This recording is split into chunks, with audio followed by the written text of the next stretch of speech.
ನಮಸ್ತೆ ಸ್ನೇಹಿತರೆ, ನಾನು ಸೌಮ್ಯ ಅಂತ.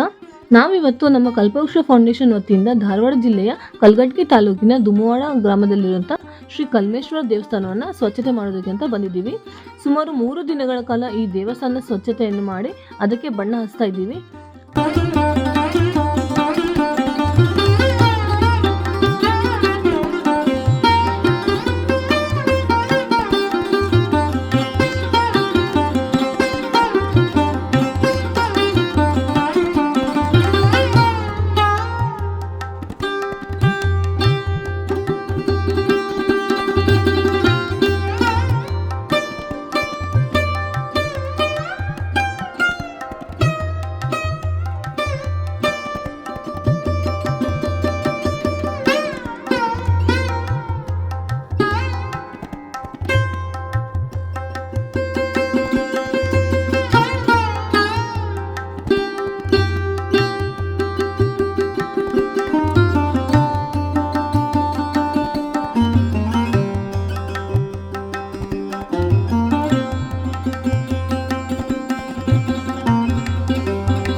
ಧಾರವಾಡ ಜಿಲ್ಲೆಯ ಕಲಘಟಗಿ ತಾಲೂಕಿನ ದುಮವಾಡ ಗ್ರಾಮದಲ್ಲಿರುವಂಥ 2 ದೇವಸ್ಥಾನಗಳನ್ನ ಕ್ಲೀನಿಂಗ್ ಮಾಡಿದ್ವಿ. ಹಾಗೆ ಒಂದು ದೇವಸ್ಥಾನಕ್ಕೆ ಮಾತ್ರ ಪೇಂಟಿಂಗ್ ಮಾಡಿದ್ವಿ. ಇನ್ನೊಂದು ದೇವಸ್ಥಾನಕ್ಕೆ ಕಲ್ಲಿನ ಗೋಡೆ ಇರೋದ್ರಿಂದ ಅವರು ಪೇಂಟಿಂಗ್ ಅವಶ್ಯಕತೆ ಇಲ್ಲ ಅಂತ ಹೇಳಿದಕ್ಕೆ ನಾವು ಅದಕ್ಕೆ ಪೇಂಟಿಂಗನ್ನು ಮಾಡಲಿಲ್ಲ. ಶ್ರೀ ಕಲ್ಮೇಶ್ವರ ದೇವಸ್ಥಾನದ ಅರ್ಚಕರು ನಮ್ಮ ಜೊತೆಗಿದ್ದಾರೆ, ಅವ್ರ ಜೊತೆ ಮಾತಾಡೋಣ ಬನ್ನಿ. ಅವರಿಗೆ ನಮ್ಮ ಕಲ್ಪವೃಕ್ಷ ಫೌಂಡೇಶನ್ ವತಿಯಿಂದ ನಾವು ದೇವಸ್ಥಾನದ ಸ್ವಚ್ಛತೆಯನ್ನು ಮಾಡೋದ್ರ ಬಗ್ಗೆ ಅವ್ರಿಗೆ ಖುಷಿ ಆಯಿತೋ ಇಲ್ವೋ, ಅವರ ಅನಿಸಿಕೆ ಏನಿರುತ್ತೆ ಅಂತ ನಾವು ಕೇಳೋಣ ಬನ್ನಿ. ಅಂಕಲ್, ನಿಮ್ಮ ಹೆಸರು? ಪಕ್ಕಿರಪ್ಪ ಬಸಪ್ಪ ಕುಂಬಾರ. ಹೌದ್ರಿ, ನೀವು ಇಲ್ಲಿ ಗುಡಿ ಪೂಜೆ ಅದ್ರಿ? ಹೌದ್ರಿ, ನಾವು ಪೂಜೆ ಮಾಡ್ತೀವಿ. ಎಷ್ಟ್ ದಿನದಿಂದ ಪೂಜೆ ಮಾಡ್ತಿದ್ವಿ? ಕನಿಷ್ಠ ಒಂದು 7-8 ವರ್ಷ. ಹೌದ್ರಿ. ಶಂಕರಮ್ಮ ಕುಮಾರಿ. ಇದು ದೇವಸ್ಥಾನ ಯಾವಾಗಿಂದ ಸ್ಟಾರ್ಟ್ ಆಗಿದೆ, ಯಾಕೆ ಕಟ್ಸಿದ್ರು ಏನಂತ ಇದು ನಮ್ಮ ಮಾಮಾರ್ ಕಟ್ಸಿದ್ರಿ. ಮೊದ್ಲ ಹಾಡಿದ್ರಿ ಎಲ್ಲ. ಊರ್ ಭಕ್ತರು ಯಾರು ಬರ್ತಿದ್ರಿ. ಸ್ವಲ್ಪ ಮಳಿ ಬಂದ್ರೆ ಎಲ್ಲ ಸೋರ್ತಿತ್ತು, ಎಲ್ಲ ಹಾವು ಚೂಳು ಇದೆಲ್ಲ ಹಂಗ ಇದಿತ್ರಿ. ನಾವ್ ಒಂದು ಸಮಾರ್ಕೊಮ್ಮೆ ಯಾವಾಗ ಬರ್ತಿದ್ವಿ, ನೋಡಕ್ ಆಗ್ಲಾರ್ದೆ ನಾವು ಸ್ವಚ್ಛ ಮಾಡ್ತಿದ್ವಿ. ಅವಾಗ ನಮ್ಮ ಹುಡುಗ ಒಂದು ಸಾಲಿಗೆ ಹೋಗ್ ಮುಂದೆ ಅವ್ರದಾಗ ತೀರ್ಕೊಂಡ್ರೆ ಅದ್ರ ರೊಕ್ಕ ಬಂದಿಲ್ಲ. ನಮ್ಮ ಮಾವರು ನಮಗ್ ಬೇಡ ಅಂತ ಹೇಳಿ ದೇವಸ್ಥಾನ ಕಟ್ತೀವಿ ಅಂತ ಕೆಡಿ ಗುಡಿ ಕಟ್ಸಿದ್ರಿ. ಸುಮಾರು ಒಂದ್ 8 ವರ್ಷ ಆದ ಕಟ್ಟಿಂದ ನಾವ ಪೂಜೆ ಮಾಡ್ಕೊತ ಹೊಂಟಿವಿ. ನಿಮ್ಗೆ ಏನಾದ್ರು ಅನುದಾನ ಕೊಡುದು ಅಥವಾ ಜೀವನ ಮಾಡಕ್ ಯಾರು ಹೆಲ್ಪ್ ಮಾಡಿದ್ವಿ? ಊರಿನ ಜನ ಯಾರು ಮಾಡಿದ್ರಿ? ನಿಮ್ ಸ್ವಂತ ದುಡ್ಡಿಂದ ದುಡ್ಡಿಂದ ಕಟ್ಸಿದ್ವಿ. ನೀವು ಇಲ್ಲೇ ಇರ್ತೀರಿ? ಈಗ ಪ್ರಾಪರ್ ನೀವೇನ್ ಕೆಲಸ ಮಾಡ್ತೀರಿ? ನಾವು ಇಲ್ಲಿ ಕಾಲಿದ್ದಾಗ ಇದ್ದಾಗ ಏನಪ್ಪ ಕಟಾಪಸ ಚಟುವರಿ ಸುಡುದು, ದೇವ್ರ ಸೇವಾ ಮಾಡಿ ದೇವ್ರ ಸೇವಾ ಮಾಡುದು. ಇದ್ರಿ ನಮ್ಮ ಅಣ್ಣನ ಮಗ 2ನೇ ಅಣ್ಣನ ಮಗ ಆಕ್ಸಿಡೆಂಟ್ ಆಗಿ ತೀರ್ಕೊಂಡ್ರೆ ಅವ್ರ ಆ ದುಡ್ಡು ಬಂದಿದ್ದೆ ಇದು ಗುಡಿ ಎಲ್ಲ ಖರ್ಚು ಮಾಡಿ ಕೆಡಿ ಕಟ್ಸಿದ್ರಿ. ಇದಕ್ಕಿಂತ ಮುಂಚೆ ಯಾರಾದ್ರೂ ಬಂದ ಏನಾದ್ರು ಹೆಂಗ ಅಂಕಲ್ ನಾವು ಕ್ಲೀನ್ ಮಾಡಿದ್ದೆ ಏನಾದ್ರು ಖುಷಿ ಆಗ್ತಿಲ್ಲ? ಖುಷಿ ಆತಲ್ರಿ. ನಿಮಗ್ರೆ ನಮಗೂ ಖುಷಿ ಆತ್ರಿ. ಮಾಡ್ಕೋಕ್ಕಿಂತ ನೀವ ಬಂದ್ ಮಾಡ್ತಾ ಇದ್ರ ಬಾಳ ಖುಷಿ ಆಗುತ್ತೆ. ಈಗ 3 ವರ್ಷದಿಂದ್ರಿ ನಮ್ಮ ದೊಡ್ಡ ಮಗ 1 ತಿಂಗಳ ಪಗಾರ ಹೋಗ್ಲಿ ಅಂತೇಳಿ ಪೇಂಟ್ ಅವನ ಹಚ್ಚಿದ್ರಿ. ಈ ಸಲ ನೆಕ್ಸ್ಟ್ ಏನೋ ನಿಮ್ ಪುಣ್ಯ ಐತ್ರಿ, ನಿಮ್ ಪುಣ್ಯದಿಂದ ಬಣ್ಣ ಆದ್ರಿ. ಮತ್ತೇನ ಹೇಳ್ತೀರಿ? ಮತ್ತೇನಿಲ್ಲ ನೋಡ್ರಿ, ಎಲ್ಲಾ ದೇವ್ರ ಆಶೀರ್ವಾದ ರೀ. ದೇವ್ರಂದ್ರೆ ಎಲ್ಲಾ ಒಂದೇ ಅಲ್ರಿ. ಎಲ್ಲಾ ದೇವ್ರಕ್ಕಿಂತ ಒಂದು ಪರಮೇಶ್ವರನ್ ಸತ್ಯ ಬಾಳ ಐತ್ರಿ. ನಮ್ ಮನುಷ್ಯನ್ಯಾಗ ನಮ್ ಮನ್ಯಾಗ ಅದಾನ ಅಂತಂದ್ರ ನಾವ್ ಅನ್ಕೊಂಡ್ ಮಾಡ್ತೀವ್ರಿ. ಅದಾನಂದ್ರ ಅದಾನ್ರಿ.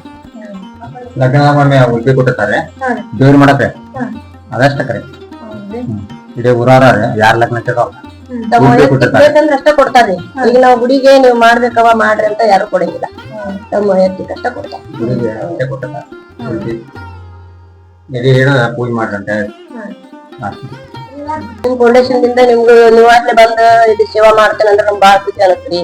ನಮ್ಮ ಶಿವ ದೇವ್ರು ನಿಮ್ ಮನುಷ್ಯೊಳಗ್ ಬಂದ್ ಮಾಡಿಸ್ಕೊಳಕತ್ತಾನ. ನಿಮ್ಗ್ ಮಾಡಿಸ್ಕೊಂಡ್ ಅವ್ ನಿಮ್ಗೆ ಏನ್ರ ಒಳ್ಳೇದ್ ಮಾಡ್ಬೇಕು ಅನಿಸಿದ್ ಇರ್ಬೋದು, ಅದಕ್ಕೆ ನಿಮ್ ಕಡೆ ಮಾಡಿಸ್ಕೊಳಕತ್ತಾನ. ನೀವಾಗ್ಲೇ ಬಂದ್ ಹಚ್ಚಿದ್ರೆ ನಮ್ಗೆ ಖುಷಿ ಆಗತ್ರಿ. ನಿಮ್ ಫೌಂಡೇಶನ್ ಇನ್ನ ನಮ್ ದೇವ್ರ ಆಶೀರ್ವಾದ ಇರ್ಲಿ ಅಂತ ನಾವ್ ನಿಮ್ ಕಡೆ ನಮ್ ಕಡೆಯಿಂದ ನಿಮ್ಗೊಟ್ಟು ಆಶೀರ್ವಾದ ಸಿಗ್ಲಿ ಅಂತ ನಾವ್ ದೇವ್ರಿಗೆ ಹೇಳ್ಕೊತೀವಿ.